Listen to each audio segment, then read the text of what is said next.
वैदिक ज्योतिष में राहु केतु की मान्यता बहुत ही अजीब स्थिति में है। ऐसा माना जाता है कि ये ग्रह दिखाई नहीं देते, पर ये ग्रह सबसे ज़्यादा तनाव देते हैं, सबसे ज़्यादा प्रभाव देते हैं। ऐसे ग्रह जो कभी दिखाई नहीं देते, सूर्यमंडल में जिनका कोई अस्तित्व नहीं है, उनसे हम क्यों डरते हैं? उन ग्रहों का क्या प्रभाव है हमारे जीवन के ऊपर? आज हम इसी की बात करेंगे। आज की इस वीडियो में राहु केतु से संबंधित उपाय आप जानेंगे। अगर आपने अभी तक चैनल सब्सक्राइब नहीं किया है तो इसे ज़रूर सब्सक्राइब करें, क्योंकि यहाँ पर आपको मिलती है जानकारी आध्यात्म की, उपायों की और इसके साथ साथ बहुत से टोटके जो आपके जीवन में बदलाव ला सकते हैं। राहु केतु से कोई ना कोई समस्या बनी ही रहती है। एक समस्या खत्म नहीं होती कि दूसरी समस्या शुरू हो जाती है।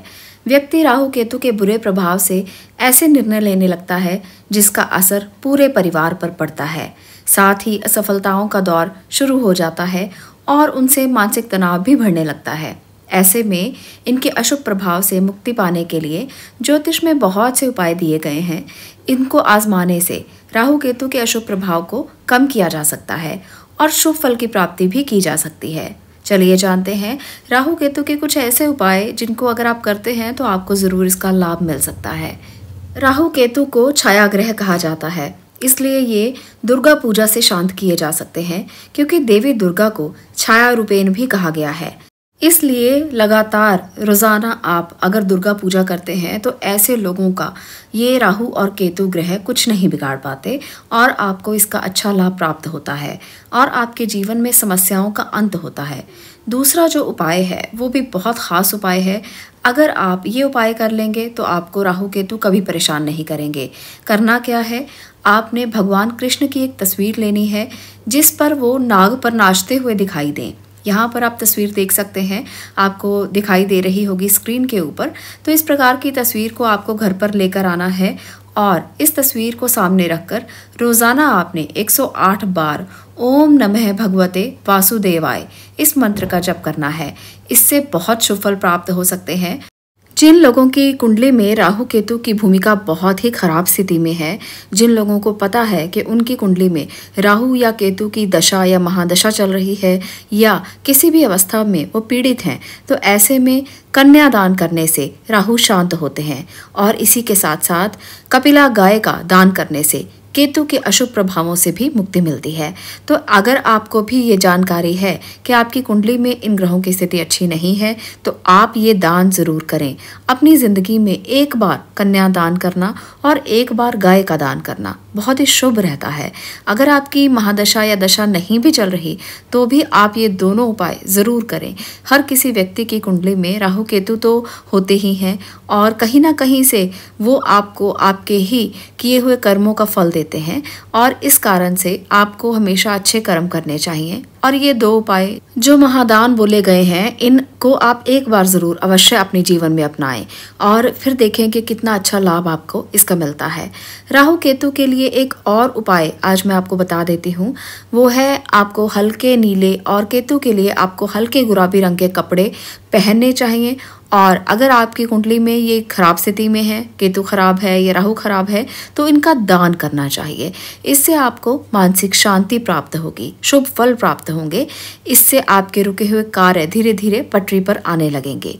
और इसके साथ साथ आपको राहु केतु की पूजा करना भी अनिवार्य है।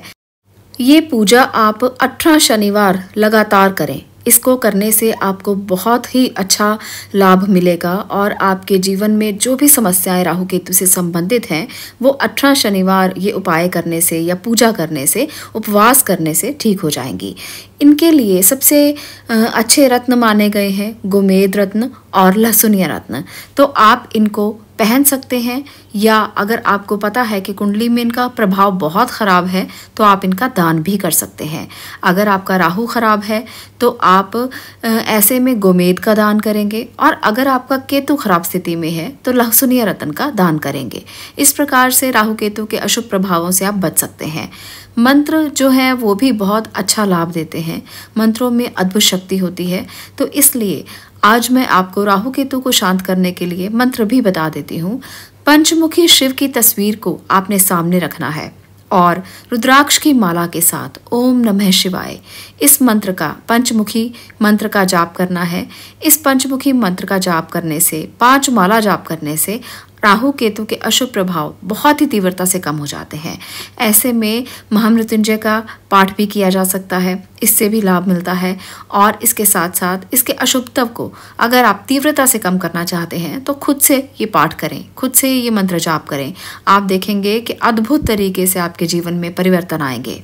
ऐसा करने से अशुभत्व तो धीरे धीरे खत्म होगा ही, इसके साथ साथ आपके जीवन में शुभता भी आती जाएगी और इसके साथ साथ सकारात्मकता भी आती जाएगी। इनका प्रभाव बहुत ही शीघ्र आपके जीवन से चला जाएगा।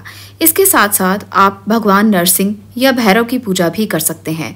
इनको करने से भी आपको राहु केतु सताएंगे नहीं और ना ही आपका कुछ भी बिगाड़ पाएंगे, क्योंकि नरसिंह की पूजा करने से और भैरव देव की पूजा करने से ये दोनों ग्रह कुछ नहीं कर पाते। धीरे धीरे ये ग्रह शांत होने लगते हैं। इसी प्रकार से राहु को शांत करने के लिए एक चंदन का टुकड़ा आता है जिसे हम श्वेत मलयागिरी चंदन कहते हैं। इस चंदन के टुकड़े को अगर आप नीले रेशमी वस्त्र में लपेटकर बुधवार को अपने हाथ पर धारण कर लें, यानी कि अपनी बाजू पर धारण कर लें, तो ऐसे में भी राहु शांत रहते हैं। वहीं केतु की शांति के लिए बुधवार या गुरुवार को अश्वगंध की जड़ का एक टुकड़ा ले लें, उसको आप आसमानी रंग के कपड़े में डाल लें और उसको आप धारण कर लें। इस जड़ का ज़रा सा टुकड़ा आपने लेना है और उसको आसमानी रंग के कपड़े में डालकर आप अपने बाजू पर बांध सकते हैं। ऐसा करने से दोनों ही ग्रह शांत रहते हैं और अशुभ फल भी नहीं मिलता। ये मैं इसलिए बता रही हूँ क्योंकि बहुत से लोग रत्न नहीं पहन सकते, ना ही रत्नों का दान कर सकते हैं। तो ऐसे में आप इन जड़ों से भी मदद ले सकते हैं और आप अपने राहु केतु को शांत कर सकते हैं, ताकि आपके जीवन में इनका कोई प्रभाव ना रहे और आपका जीवन हमेशा अच्छे से बीते, आपके जीवन में हमेशा खुशियां बनी रहें। क्योंकि राहु केतु एक ऐसी छाया है जो आपके जीवन में अगर आ गई, अगर आपके ग्रहों पर इसका प्रभाव पड़ने लग गया, तो कहीं ना कहीं आपको दिक्कतें परेशानियां आती ही रहेंगी। इसलिए इनको शांत करना बहुत ज़रूरी है। इसके साथ साथ गरीबों की मदद करना, ज़रूरतमंदों को दान करना, ये भी राहु केतु को प्रसन्न करने का एक उपाय है। आप ऐसा भी ज़रूर करें। काले कुत्ते की सेवा करने से राहु केतु शांत होते हैं। इसके लिए बहुत सी वीडियोज़ मैंने दी हैं, जिसमें अगर आप काले कुत्ते की सेवा करते हैं, उसको दूध पिलाते हैं या कोई ऐसी चीज़ें जो मैंने वहाँ पर उन वीडियोज़ में बताई हैं, आप उन्हें जाकर देखें और उससे भी आप अपने राहु केतु को शांत कर सकते हैं। तो ऐसे बहुत से उपाय और भी वीडियोज़ में दिए गए हैं, आप उनको भी देखें और अपने जीवन में राहु केतु को ज़रूर शांत करें, क्योंकि ये वो छाया ग्रह हैं, अगर ये शांत हो जाएं तो बहुत सी दिक्कतें अपने आप समाप्त हो जाती हैं। आज के लिए इतना ही। मैं मिलती हूँ किसी और वीडियो में किसी और विषय के साथ। आपका इसे देखने के लिए बहुत बहुत धन्यवाद।